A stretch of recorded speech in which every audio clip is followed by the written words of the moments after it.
Okay, so hey, I'm Sara. I have been a nerd forever, and then I got into transit, so this is what you get.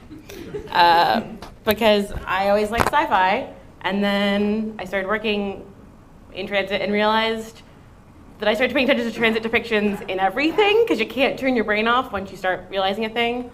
And then I started doing this, so here we go. As the title says, flying cars are not for everyone, should not be for everyone. We can't all own a flying car. Let's just put that out there. We don't all want flying cars. Some of us don't want a regular car. We definitely don't want one that flies. So this is going to be looking at depictions of public transit in science fiction and other futuristic media, which is important because sci-fi shapes our visions of the future, inspires what we are often drawn to create or innovate on. We have multiple real-life applications of things originally seen in sci-fi.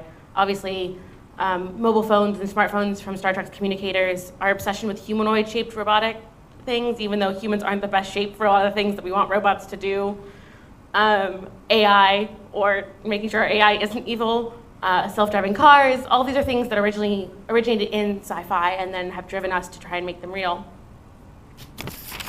So what sci-fi things have we been inspired by, or can we be inspired by in the future?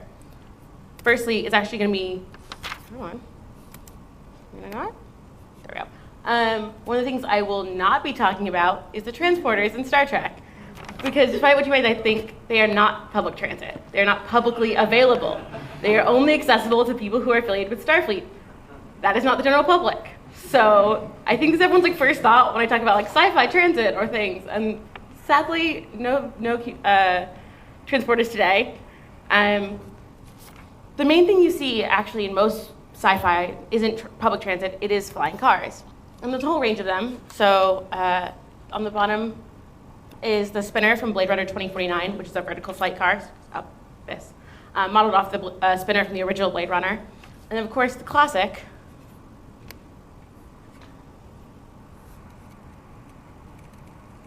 oh no, not, can we turn that off? Oh yeah, sorry about that.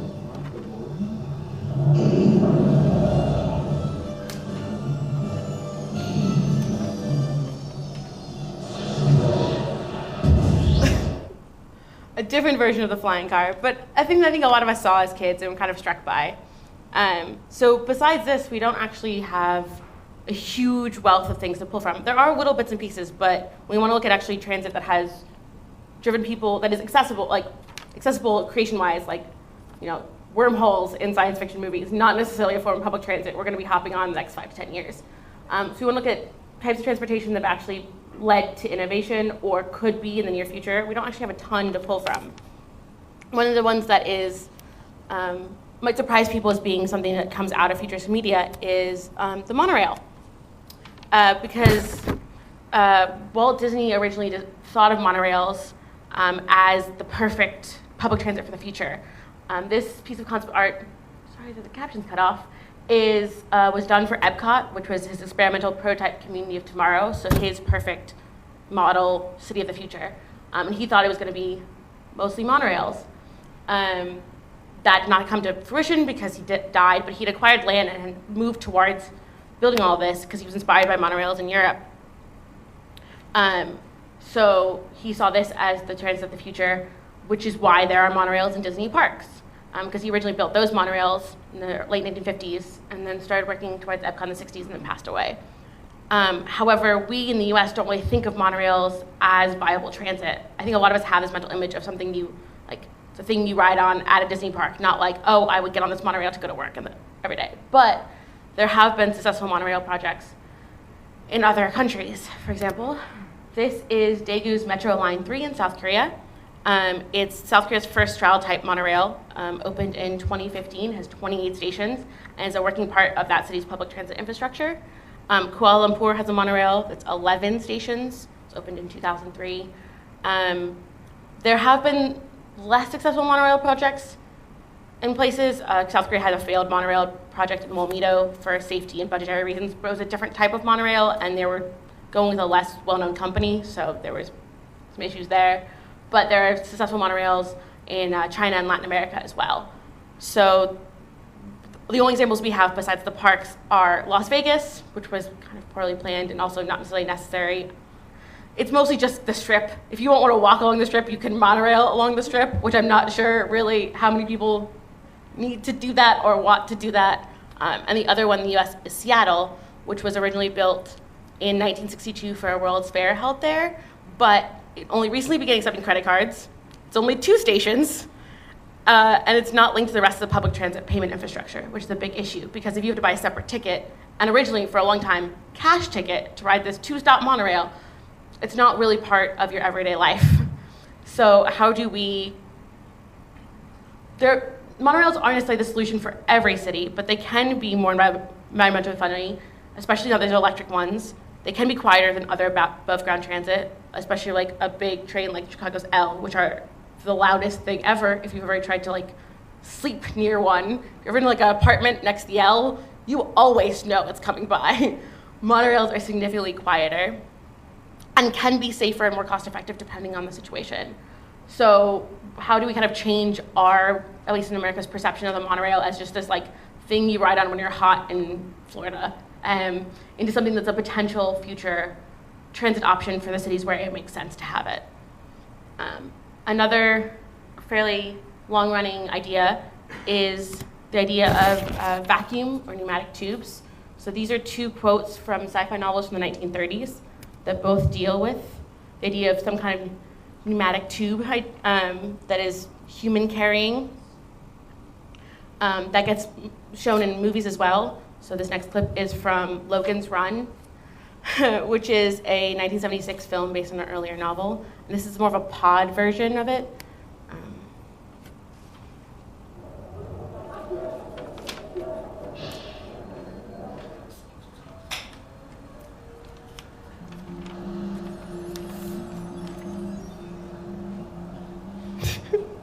It does show its age, but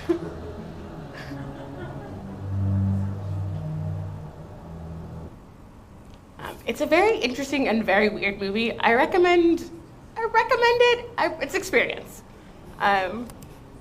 But that leads to the Hyperloop, right? That's kind of like Elon Musk restarted the conversation.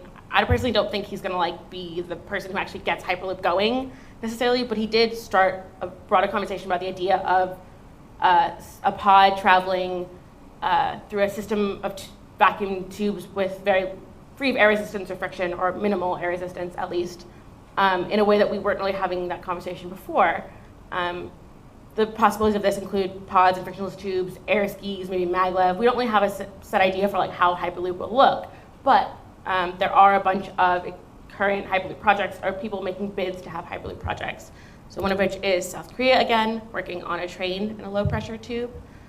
There's also, obviously, there's a lot of oil money in UAE, and they decide they want to have a Hyperloop in various places. Sets of American cities have put bids in to connect them through Hyperloop. These are just like a handful. There's other cities that have submitted project bids to Hyperloop 1 for routes to be built in their municipalities. But the conversation around this is just the beginning and hasn't really included discussions of payment infrastructure and the issues of last mile. You're not going to go to Hyperloop from your door to your work or from your door to your doctor. The Hyperloop is not ever going to be a single part of a public transit system. And we haven't really talked in the broader sense about what it would look like to integrate Hyperloop into something else. How would you pay for it? Would there be subsidized rates for senior citizens or the disabled people or whatever, any of those things that we think of for transit?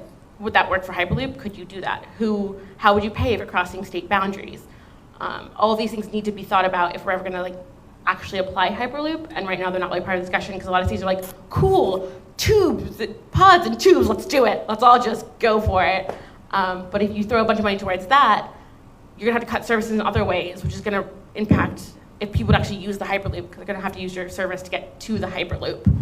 So we still don't really have a great sense of how we'd actually utilize Hyperloop in any sort of meaningful way in the US. So tech people, think about, we need thinking about all these other things and what ways can we reconsider how this would play out in actual practice here.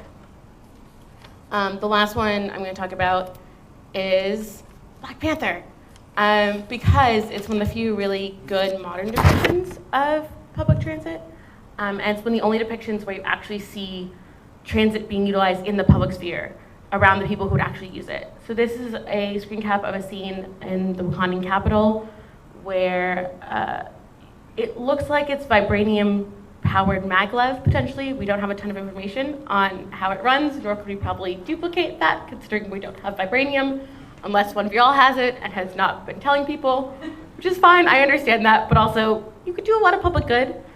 But as you can see, it's actually in a space where people are walking around it, people are engaged with it. We don't see that very often in a lot of other depictions of public transit. The other tiny glimpse you get of it is in the background of this shot. It's fairly small, but there's what looks like a potential maglev train going into the city. If you look in the back, you see that train in the back of the shot. If you can see it in theaters, you can kind of see it's a maglev train, probably also vibranium driven, because you have the maglev trains in the vibranium mine, like the end of the movie. So we know that that's happening as well. But as well, these, Laura Bliss points out in this really great City Lab article that we don't really know a ton about how you would utilize them, where they stop, how they're funded. I have the question of how would you know when it's coming? Because like, Wakanda isn't on Google Maps. You can't Google map your way. Like, Google doesn't know. Wakanda's not going to give Google their transit information. So you have a Wakandan-specific transit app that only people in Wakanda. I have a lot of questions about logistically, if you're there, how do you trip plan? Like, just saying.